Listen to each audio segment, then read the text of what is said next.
చేస్తాను, నీ బిడ్డలను కాపాడుతాను, నీ ఆస్తిని కాపాడుతాను అన్నాడు. ఇంకా మనం ఎందుకు అడుగుతాం? కానీ అడుక్కునేది ఒకటే పరలోక రాజ్యమే. నేను ఎలా నడుస్తున్నాను ప్రభువా, ఎవరితో ఎలా ఉంటున్నాను, నన్ను తిట్టిన వారితో నేను మాట్లాడుతున్నానా, నన్ను కొట్టిన వారితో నేను మాట్లాడుతున్నానా, ఇలాంటి కలిగి మనం నడుచుకుంటా వెళ్ళాలి. మనం చనిపోయేటప్పటికి విరోధం కానీ కోపం కానీ ఏది మనలో ఉండకూడదు. మరి ఒక బిడ్డ పుట్టినప్పుడు ఈ పిల్లోడు తండ్రి పోలికలు ఉన్నాడు, తల్లి పోలికలు ఉన్నాడని మనం వివరిస్తాము. మరి దేవుని సన్నిధిలోకి వచ్చినప్పుడు చూసిన ప్రజలు వీళ్ళు ప్రార్థనకి వెళ్తున్నారు, ఈ అమ్మాయి ఎలా ఉంది, ఈ అబ్బాయి ఎలా ఉన్నారు అని వాళ్ళు చెప్పుకోవాలి. దేవుడు కూడా అమ్మ మోసే విషయంలో నా ఇల్లంతా నమ్మకస్తులని చెప్పాడు. అంత ప్రవర్తన మనం కాకపోయినప్పటికీ కొద్దిగా మనం జీవించిన జీవితంలో అయినా సరే ఆయన అనుభవం కలిగి ఉండాలి. నాతో ఎన్నోసార్లు దేవుడు కష్టాల్లోనే కానీ బాధల్లోనే కానీ ఎవరన్నా ఇబ్బందులు పెట్టిన విషయంలో కానీ నా తల్లిదండ్రుల కంటే ఎక్కువగా నాకు డైరెక్టర్గా మాట్లాడుతున్నట్టు దేవుడు మాట్లాడాడు. కొన్ని విషయాల్లో అంగీ వేసుకుని ఎలా ఫోటోలో వేసి ప్రభు ఉంటాడో అలాగా తోటల్లోనూ మామూలుగా కనపడినప్పుడు ఆయన పాదాల మీద పడి నా జీవితాన్ని సరి చేసుకున్నట్టు కూడా నాకు దర్శనాలు వచ్చింది. మరి అలా జీవించుకున్నాను. మరి పరలోక రాజ్యం అనేది సామాన్యమైనది కాదు, మాటలతో చెప్పుకునేది కాదు. అది నిలువలే పొరుగు వారిని ప్రేమించుకుంటాము, అత్త మామల్ని అందరినీ మనం సమాధానంగా ఉన్నప్పుడే ఆయన రాజ్యానికి మనం వారసులు అవుతాం. చిన్న చిన్న సమస్యలు వరకు అవి సమర్థించుకుని ప్రేమ కలిగి ఉన్నప్పుడే మనము ఆయన రాజ్యానికి వారసులు అవుతాం. ఒకసారి ఒక అయ్యగారు వచ్చారు పిల్లలు, అప్పుడు మా అమ్మగారి ఇంట్లో ఉన్నాను. ఏమని చెప్పారంటే, మీరు రసంలో చారులో ఎన్ని వస్తువులు వేస్తారు అని చెప్పారు. తాలింపై 8 వస్తువులు చెప్పింది అన్నారు. మరి అన్ని నీలో ఉన్నాయా గుణకాన్ని అని అడిగారు. మళ్ళీ ఇంకొకటి చెప్పారు, నువ్వు అత్తన అమ్మలాగాను కోడలను కూతురులాగా ప్రేమిస్తున్నావా అని అడిగారు. చేతులు ఎత్తలేకపోయారు. మరి నేను ఈ రోజున నా అత్తను చూశానని నేను గర్విస్తుంది. ఎవరన్నా ఏదన్నా ఎలా చూసేవమ్మా ఎలా చూసేవమ్మా అని వీళ్ళు అన్నప్పుడు నాకు ఒకే మాట వస్తుంది, యథార్థంగా చెప్తున్నాను, ప్రభువా వీళ్ళందరూ నన్ను ఇలా అంటున్నారు, నేను చేసేది చిన్న పని, నేను కష్టపడింది ఏమంత పని ప్రభువా, అంతకన్నా ఎక్కువగా నువ్వు శ్రమలు అనుభవించవు. కాకపోతే భూమి మీద మానవులు కనుగబట్టి ఒకరు కష్టం ఒకరు తెలుసుకుని అలా ఏదో అనుకుంటూ ఉంటాము. నా ఎత్తకి చేసింది నేను చిన్న పని కాదు ప్రభువా అని నేను వెంటనే మనసులో అనుకుంటున్నాను. నాకు ఆ ఆలోచన వస్తుంది. మరి అనుకోని స్థితిలో మేము విగ్రహారాధకులను మరి కొన్ని దినాలకు చెవులు పండక ఏమి లేని స్థితిలో రాజు చెప్పవలసింది అంటాము. మా పరిస్థితులు బాగున్నప్పుడు మేము ఈ ఊరు రావడం జరిగింది. మరి సునీత మేడం గారు కానీ అన్నయ్య గారు కానీ మమ్మల్ని చాలా ప్రేమించారు. మా బిడ్డల చదువు విషయంలో కానీ మా విషయంలో కానీ నేను ఎప్పుడన్నా అన్నయ్య నా మనసు పూర్తిగా అంటాను, అన్నయ్య మీ వల్లనే మేము ఇలా ఉన్నాం ఏంటని. ఎవరు ఎన్ని అనుకున్నా నా మనసులోది ఎవరో తీయలేరు. మరి ఈ రోజు తోడబుట్టిన వాళ్ళైనా ఎవరైనా ఎంతవరకు చూడాలో అంతవరకే చూస్తారు. సమాజంలో ఎక్కడైనా అలాగే ఉంది. కానీ దేవుని ప్రేమ అనేది వేరుగా ఉంటుంది. ఎందుకంటే లేని వారిని ప్రేమిస్తాము, బాధపడేవారిని కనికరిస్తాము, అలాంటి ప్రేమ కలిగి ఉంటుంది.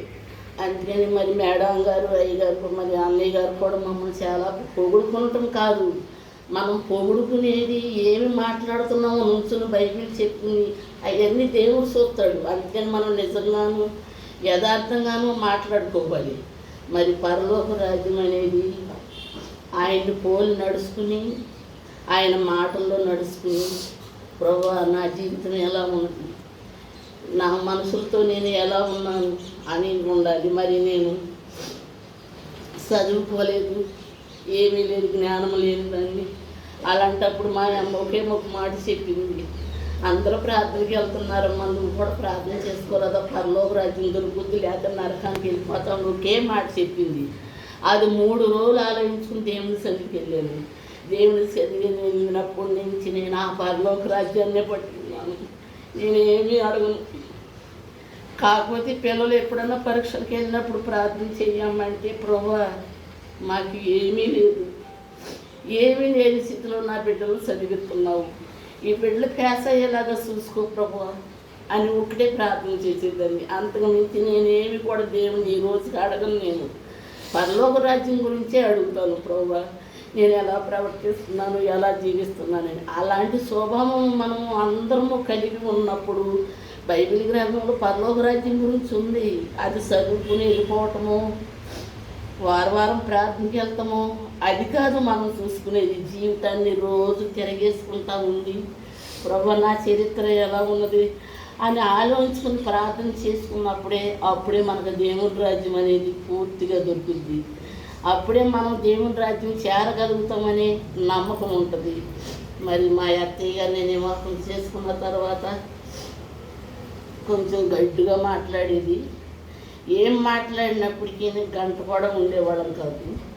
ఏ అమ్మాయి అనేది నేను అసలు ఉండేదాన్ని కాదు. ఎందుకంటే నేను దేవుని నమ్ముకున్నాను కాబట్టి, లేకపోతే అంతకేసం నేను చాలా పవర్ఫుల్గా ఉండేదాన్ని.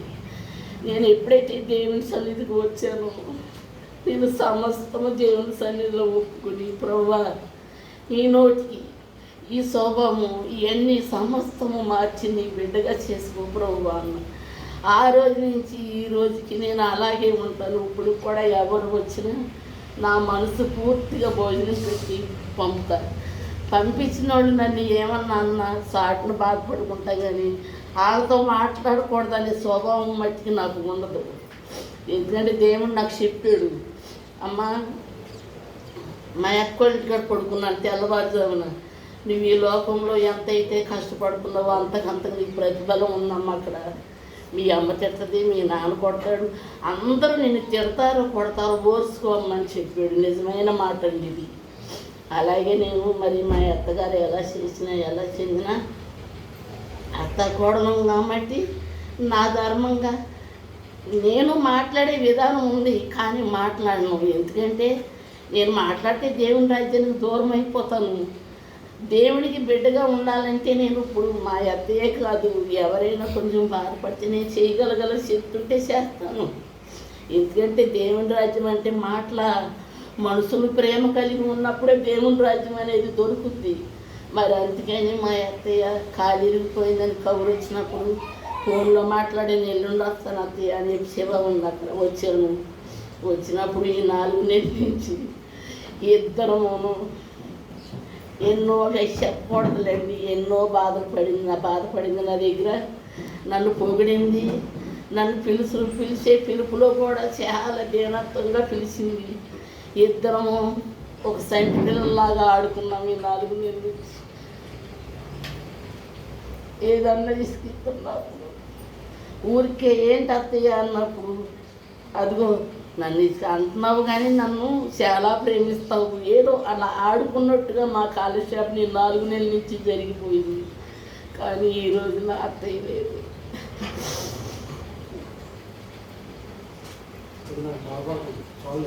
కానీ దూరమైంది, కానీ దేవుని రాజ్యానికి చేరుతుందని నమ్మకం ఉంది. మరి మీరందరూ మా గురించి మా కుటుంబం గురించి ప్రార్థన చేయమని